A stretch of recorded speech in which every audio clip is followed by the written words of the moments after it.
Welcome to From Caving In to Crushing It, the podcast for those who find themselves immersed in adversity and choose to write their story instead of having others write it for them. I'm Drew Durrani, and I'm your host. Barnsley, it's so good to see you. Hey, Drew, it's wonderful to see you too. So we were talking a little bit before I hit record because I love doing that because I can get to learn a little more about the guests. And, we did talk about a few things. One thing I want to thank who introduced us. So indirectly, Frank Hagan introduced us through his networking hub assembly. So I always like to thank the people who introduce us because there's a reason why we met. So Yes. Thank you, Frank. Also, talk about how when we're growing up, we're told that life is linear, right? And life is linear until life gets in the way. And, we're told young, and it's not malicious by any means by the people who teach us, but they want it to happen for us where it's easy. And it's not. A plus B plus C, they tell us it's going to equal D, and often something gets in the way, Barnsley. And we have to make a decision in life, whether to change or just stay the way we are. And I often do say that there's three types of people in the world. You got woman or man, number one, who's got a lot of blind spots. They don't notice anything and they just continue going through life the way they are. And the woman number two is the one who notices there's adversity, but plays the victim and blames others and doesn't change because she figures she can't change anything. And then there's woman number three, which is why you're here. These are the guests I have on who they do notice their adversity. They see it differently. They see adversity as an opportunity to become better. Life is doing something for them. And that takes a heightened self-awareness and a willingness to shift your mindset. And you've done that. So I'd love for you to please reach back as far as you have to find that defining moment, whether it was a tap on the shoulder, the whisper in the ear, or like I needed, the 2x4 upside my head. Or something to get to you and say, Barnsley, there's a better way to live. I'm changing something and I'm becoming a stronger woman. Would you be happy to share that? Yes, I would have to say, Drew, that this was when I was about 12 years old. Mm-hmm. And I had gone away to camp. I was excited to go away to camp, and I had met my first little boyfriend, Todd. Right. Isn't that a great first boyfriend name, Todd? Todd, there we go. Todd. And I was so excited because on the way back on the bus, Todd and I were going to sit together, and I think we were going to hold hands. Like this was a big deal, right? Yeah. Mm-hmm. And my mother intercepted the bus and got me off the bus. And I didn't know what was going on. And she said, we're going to stay with my uncle and my aunt, who I was not close to. They were very much, how can I put this nicely, socialites. Mm-hmm. Yes, kind of in a very wealthy, just not a lot there to connect to. Right, I understand. Me. Not from the wealth point of view, but just from being very, very traditional, let's put it that way. Okay. And she said, I've left your father. Wow. And we're going to stay there. And so, Drew, I never went home. I never went home again. Oh, gosh. Never went home. And everything that I owned, and I was a little writer. I loved to write. I loved my books. I had a little rabbit named Uncle Wiggly the third. This was Uncle Wiggly the third. Number one. Third. Yeah. Yeah. And, my father let my rabbit freeze to death. And there were some really, it sounds sort of funny in a way, like this was one of the most traumatic events. Of course. Really, oh, yes, of course. I am such an animal lover. And my mother could not get my brother to go because they had a very tumultuous relationship. Yeah. He was the rebel. I was the goody-goody. And my father was alcoholic and bipolar. And my mother had just gotten to a point where she just couldn't do it anymore. Yeah. So I left everything and never went back. And at that moment, I really lost my father, even though he wasn't that much of a father. Mm-hmm. I lost him in my life. And I also lost my brother for many, many, many years. Wow. And then they proceeded to fight using the two of us. Right. So, I remember being at the beautiful home in Rocky Mount, North Carolina with my aunt.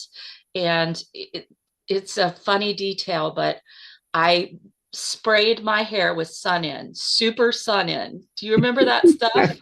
I do remember that stuff. I didn't know it still exists. Sun-In. Jeez, son, and oh my gosh, It made my hair like this brassy color, right? I love it. Crazy Yep. brassy color. Uh, But I just had to do something that yeah. marked a change Mm, there. wow.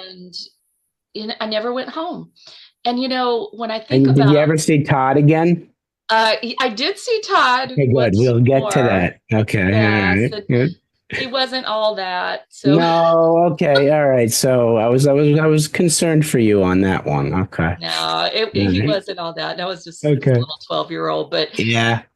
I remember Todd came over, and we had lived in this beautiful house that had a Mhm. swimming pool. And for some reason, I was back at the house and Todd Oh, came over. But I kind of had lost my fascination with Todd by there that you time. go. Yep. Yeah. But just really losing everything, Yeah. everything then Hmm. was devastating. Hmm. It was Hmm. completely devastating. And I began to write more, Okay. but I was always a quiet child, Drew. I Hmm. was a quiet child. I was gifted and Hmm. gifted and talented and Yeah. super smart, but I was very quiet because I Okay. had kind of sucked up all the toxicity of my parents. Yes. And Absolutely. yeah, I just sucked it up and tried to turn it into something. But I remember writing a poem Hmm. at age 13. We went to live with my best friend and her mother, who was also a single mom. We went to live with them for the summer before we Okay. got our own little condo. But Right.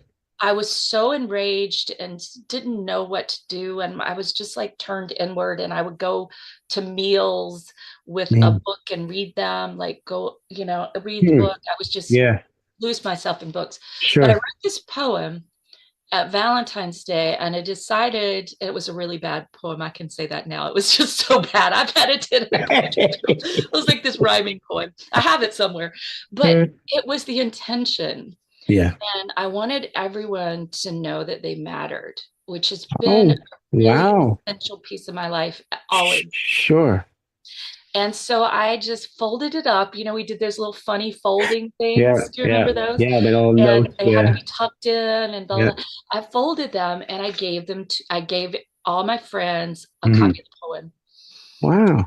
And that was a big moment for me because it was me saying, things are pretty awful right now at a Yeah. pretty awful time.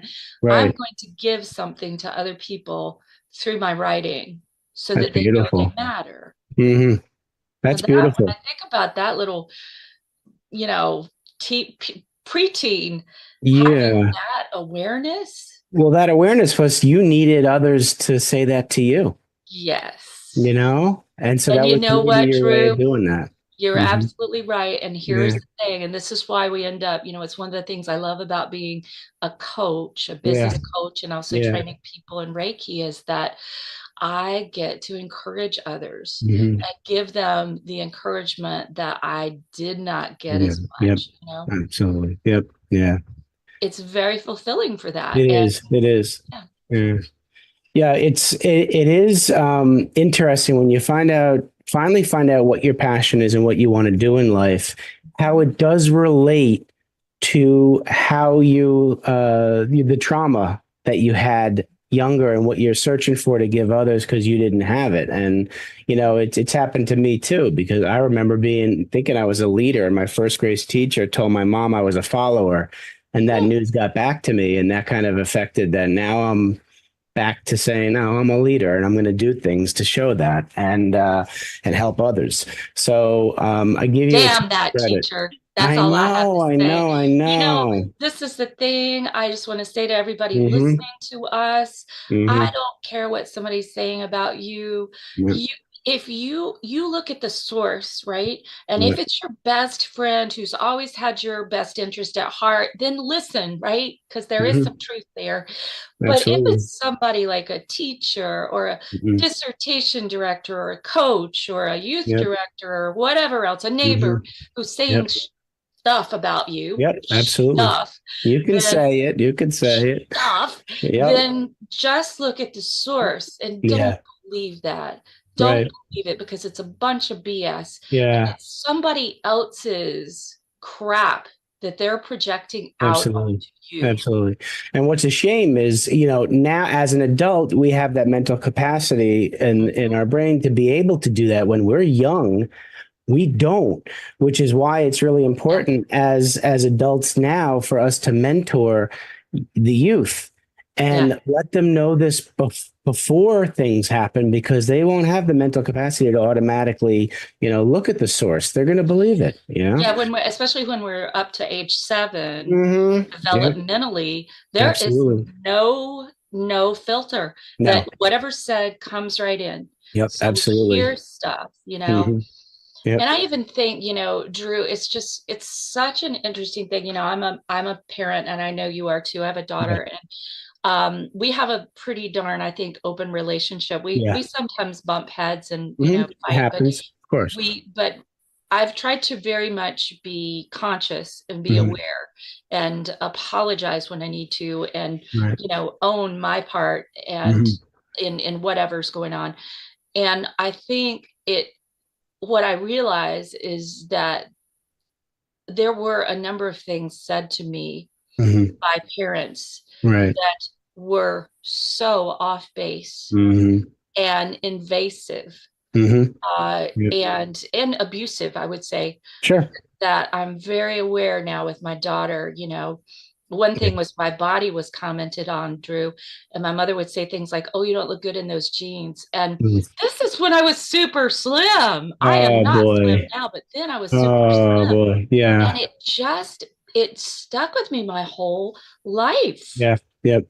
and it has been something I've really consciously had. I've always been curvy and Yep. this is a thing for women, right? Mm-hmm. And for Absolutely. guys, you got to be buff, right? But Right. I've always been curvy and just to Right. love my body Of course. and to Yep. be appreciative for it has been Mm-hmm. a big deal. And how it shows up with my daughter is I will never say, even though I might think it sometimes like, Yeah. oh, that's not the No. person coming. I will never say that No. ever. I'll No. say, oh, No. I like that, but we don't Yeah. wear crop tops. That needs to, Yeah. but I like that color, or I'll find something to like Yeah. because I didn't feel that as a kid. And that is, it's not just what people say to us. This is the other thing I would say to your listeners. It's not just what people say to us, it's Mm-hmm. also what they don't What they say to don't say. us. Absolutely. Absolutely. There are things that can help us that people will say, and there are things that hurt us. And, Yeah. a lot of people, too many people give unsolicited advice. And that's another thing. And the things that usually stick are the negative things. That's how the human brain works. And so I'm with you on this. And it's a shame that some of this stuff stuck with you. I wouldn't know that any of this kind of stuff happened because you carry yourself tremendously well. So how did you get for let's say you're at that home with your aunt and you now are going into, the high school college thing. How did life change for you for the better? How did you make this circumstance a positive? What silver lining do you take out of all this? Oh gosh, there's so much. Yeah. Well, I will say my mother did introduce me to great books such as Right. by Robert Schuller and some Hmm. other Dale Carnegie and some other incredible people who Right. helped form me into a Okay. more positive frame of mind. So I want to give her credit for that. And at 16, I began doing theater Okay. at Yeah. the suggestion of a friend of mine who has since died, but bless his heart. Thank you, Craig. I'll Oh, always be grateful to you for being the person who said, you have to try out for this play. You're the perfect for this yeah. role. And I got it. And then everybody knew me, Drew. I went from being this quiet. geek, Yeah. right? And feeling Yeah. invisible. Everyone Right. knew me and I was talented and people saw it and they were, Wow. and then I knew everybody and became popular in a different way. I was Right. never Right. conventionally popular. Would you say Uh, that's when you started to find your voice? exactly. It At did. age Okay. Right. 16, well, the Yeah. beginning was that poem that I told you Sure. about. The poem started it, right? That started it. Absolutely. And a lot of journals, Yeah. which I still Sure. have somewhere, Drew. I have them Do somewhere in my house. you? And I need to find those things because, You gosh, I'd do. love That's for another my book in the daughter to that's read another some of book in that. the that's a book in the making. There Oh you man, go. right? Right. Yeah. Can you imagine? I just the Wow. to read back through that. So Mm. at 16, I Yeah. remember making a decision. I was Yeah. at school and I remember saying, you know what? I'm deciding to be happy. I am Wow. deciding I to be love that. happy. I I love that. decision. I remember the Hmm. moment I was Hmm. walking between classes and I made this decision. And I have continued, oh, and I get chills on that. That's I have beautiful. continued to choose happiness, right? And I don't mean that like, oh, everything is fine, No, because everything isn't. no, I've been no, I through understand what you're saying. divorce, I've Hmm. been through a lot of hard You have. things. Yeah. I've almost died with anaphylaxis. I've been through Oh some my tough stuff. gosh. We all Jeez. have. Yeah. Here's the thing is to Yeah. choose happiness and to choose to believe that no matter what thing happens in life, it is neutral. It is not meant to punish me. It is not because of me. Somebody dies, somebody leaves, somebody has an affair, somebody says something negative. It's about Yeah. them. It's Yeah. not about It's me. not about you, right? Absolutely. And so Yeah. I would say, Yeah. Drew, that I'm so grateful for all the tumultuous stuff that has happened Yeah. in my life Yeah. So because when yeah. you made that decision to be happy, was that before or after you did the acting? It was about the same time as I Simultaneous. continued to do the theater Yeah. Yeah. stuff. Now, because paradigm shifts, you have to be willing and able. And I probably because you were able to get that acting gig, that gave you the ability, and you probably were always willing to do it and weren't, didn't have the ability. You had both. And Yeah. now you made a choice. And that's a great point though, too, because many people, adults, don't really think that we have a choice to Mm. change the trajectory of our lives, and we There's do. always a choice. Mm-hmm. Yep. And not making a choice is as much a choice as any choice. Absolutely. Absolutely. Yes. Yeah. You don't have to be forced into making a choice. You can choose not to choose, And you know? Drew, you know what? Here's the Yeah. thing. Everything's neutral. I was just talking with somebody about this before Yeah. coming on here. Everything in life is neutral. The stuff that Hmm. happens is neutral. Hmm. It's not, Yeah. like I said, it's not meant to hurt us. The No. thing that we can choose is the story that we make up about it, Absolutely. right? Absolutely. Yep. Yep. And so for the longest time, and we've all had stories that were not the best stories about people or Yeah. situations. But Yeah. then we can come back to it and say, well, actually all of this that I experienced made me so incredibly empathic that I Mm-hmm. can tell what people are thinking and feeling and they don't have to say it, Right. That's a and good it's such a point. gift in my Well, it is, coaching. but that it is a gift. And you mentioned earlier about Yeah. Reiki. I would love to get into when you realized that you had this gift and potential to first be comfortable to tell people you have this gift, because a lot of people, if you say it, they don't believe in the whole Reiki and energy healing thing. But I do. I'm one of those ones who didn't in the past and do now. So please tell me how you realized you had this gift, and when and how you were ready to let the world know you had it. Okay, so I'll give you the short version. All right, I'll take the short version. I was totally skeptical, Drew. Yeah. Totally. Like I Mm-hmm. knew people who did Reiki, and I would get at the end of the potluck line to get away from them at church. I'm Okay. serious, and I Yeah. love food, so just imagine me at the end of the potluck End of line. the line. End of the line. I tell you how skeptical I was. I love it. I love it. Plus, I Yeah. was in graduate school, right? So I was living like Yeah. all up in my head. It was all about, Mm. logic and memorization and learning and Yeah. And analysis and this was right up yeah, against that. No way. discourse, Yeah. right? Yeah. Yeah. Rhetoric. Oh my Mm-hmm. God. And that just challenged me. It was so frightening to me. I was the 6-car and a 7-car pilot, Drew. And Oh, oh yeah. And I was on the way to a poetry thing with a friend of mine. uh-huh. We happened to have our seatbelts on, thankfully, because we hit Good. Oh my so God. fast. My Yeah. car was totaled, and the wife of my favorite professor was a Reiki level 2 practitioner. And Okay. because I didn't want to take the opioid, whatever they were, Yeah. things that Yeah. Yeah. they Yeah. had given Yeah. me because they knocked me out because I wanted to hear the poetry, I consented to her doing Reiki on me, and she Wow. placed her hands in different positions on my back for about 30 minutes, and my pain was gone, Drew. Oh my Gone. goodness. Wow. Now, it wasn't like it was gone forever, but I didn't have to take another painkiller. Painkiller. Yeah. Never. And I had to come, Wow. I came back on the bus with my friend to Chapel Hill because my car had been totaled. An old Volvo, they're virtually Oh my God. indestructible. Those are almost indestructible. Yeah. The old It was ones. like Yeah. 87% totaled. Never saw it again. Never saw that thing again. Had double whiplash. I went to church. I was talking to a friend who was a professor at UNC, and I, of course, Yeah. was in graduate school at UNC. And I Yeah. said, Sarah, I had this wild experience with this thing called Rocky. And she said, oh, Rocky. I love Barnsley, it. you mean Reiki? She Reiki. said, Yeah. I'm studying it this weekend and I can work on you. Why don't I work on you? I need someone to work on. Wow. So Perfect that's how it timing. started. And then I I love studied with it. a guy who was a retired IBMer, Drew, Wow. and he'd I gotten be. off insulin using Reiki. Oh my gosh. I wouldn't think an So IBM. My dad was at IBM. I wouldn't think an IBMer would I know, isn't that the do point, right? Reiki. My stepfather was an IBMer. So I just say that because I want y'all to understand, he Yeah. was not a woo-woo person. No. He You've got to wasn't. want it though. You've got to want it to work to believe it to work too, right? Actually, no. No. I could tell you so many stories of Yeah. friends of mine who are scientists and whatnot, and they don't believe it a bit of it. And I said, well, what do you have to lose? Well, Let's good. just see what True. happens, True. right? True. True. Do you have anything to lose? That's kind of, Yeah. you don't have to believe it for it to work. And I Okay. love seeing people, some of my students, for example, I'm thinking of one who was Hungarian. Her wife was Yeah.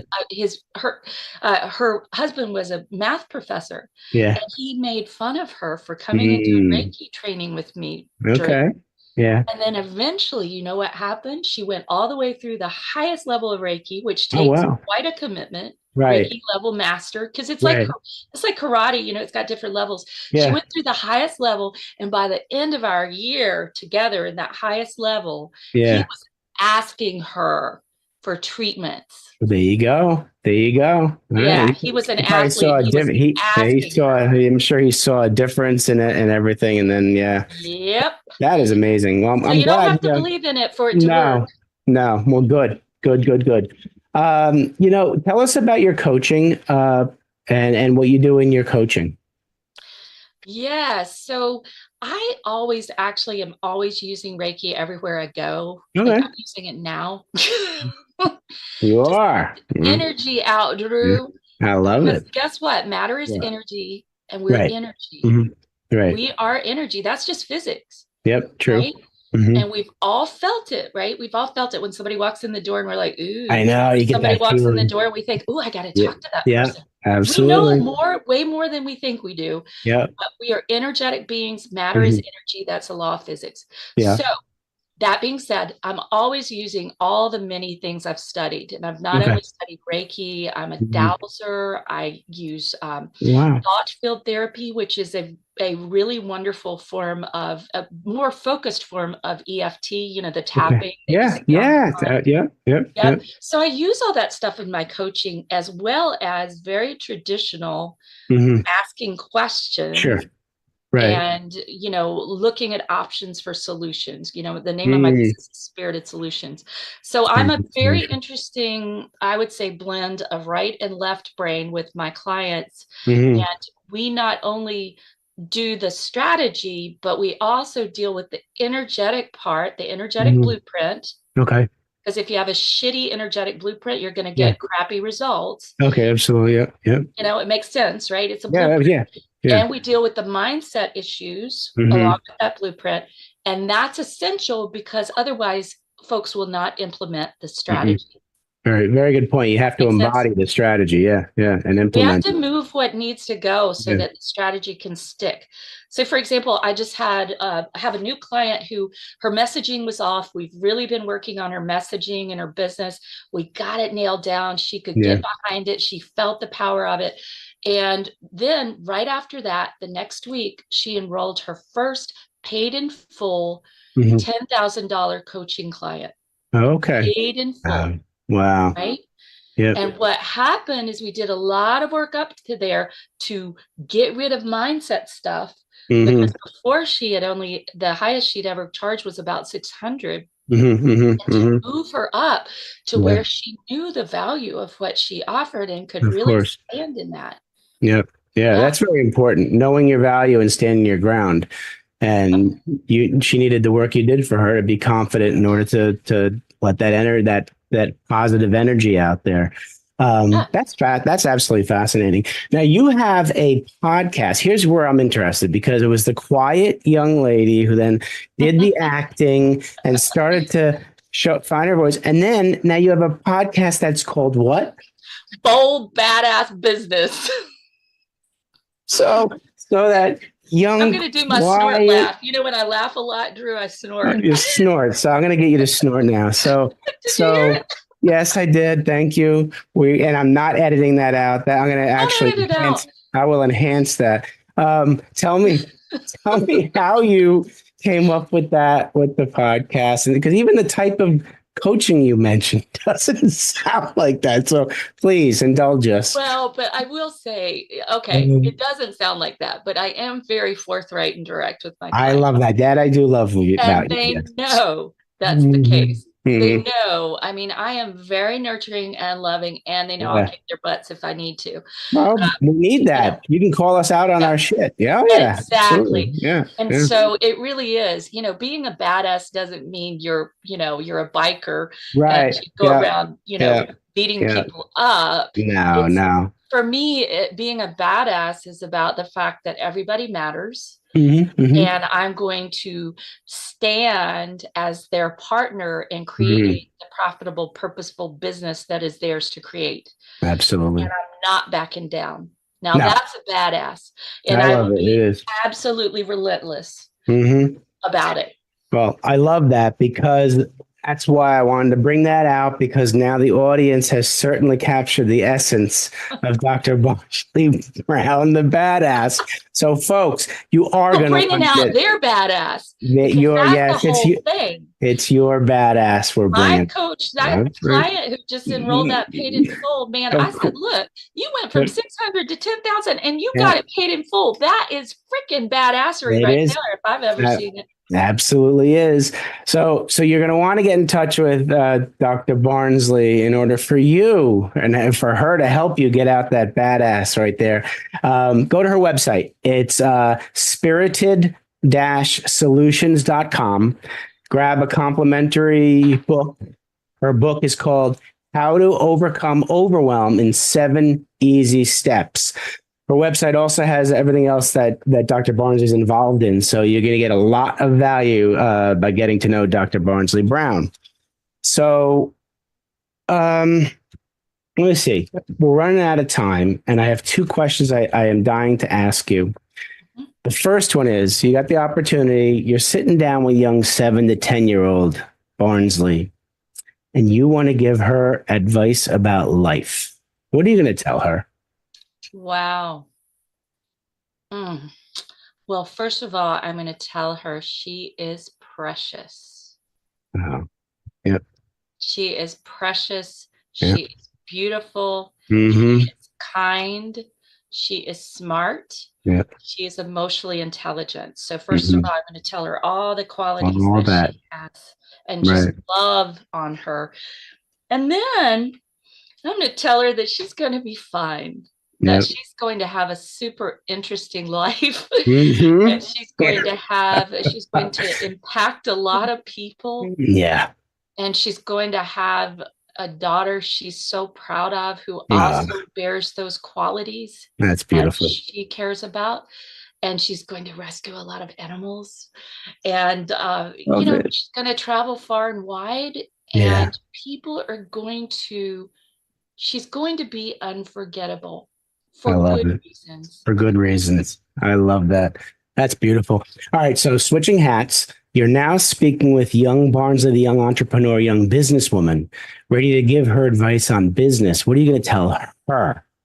Okay, so here's what I tell her. There you go. When you start that business, okay, go Mhm. ahead, do the PhD, do all that stuff. You always wanted to do it, get it out of the way. Then just start your own business after you do the professor thing for a little bit. Just start your own business, because then the glass ceiling you have is the only one you set. Nobody else sets it. And you Love can that. break that glass ceiling anytime you want. All right. So you set your own standards and your own glass ceiling by having your own business, and then get a kick-ass badass coach like Dr. Barnsley, older Dr. Barnsley, instead of trying to piece it together. Yeah. Too many of us do that. Good point. I tried that. It did not work. Get your kick-ass badass business owner so you can get into six figures and beyond way faster, and have that, make sure that person has done what you want to do. And make sure they're going to open up their networks to you. Make sure that they have an incredible experience, not just theoretical knowledge. And follow what they've done and listen to what they say and be coachable and follow your star. You create it. I would say to her, you create it, and surround yourself with people who've done what you want to do and hire them. Beautiful. Love that advice. Love that advice. Well, Dr. Barnsley, I want to thank you for coming on, coming into my life. There's a reason why. Keep doing what you're doing. Wonderful human being, adding so much value to people's lives, and they need you. So thank you so much. And the same is true of you, Drew. So I love the conversation we've had. You've brought out some awarenesses that I did not have before. So I really appreciate that. I'm taking a lot away from this, and I really hope your listeners are too. Wonderful. Wonderful. Thanks again. So everybody out there, please take care of yourselves. Thanks so much for listening. If you enjoyed the episode, please subscribe and give us a review to help others find it. I'd like you to answer this question.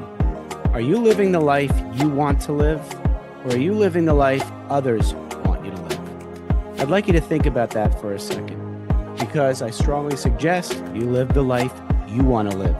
If you want to learn more about what I stand for and my services and how I'm able to help many men get out of their own way, please go to my website at www.profitcompassion.com. Feel free to also email me at drew@profitcompassion.com. I'd love to have a conversation with you. Take care of yourself and choose to write your own story instead of letting others write it for you.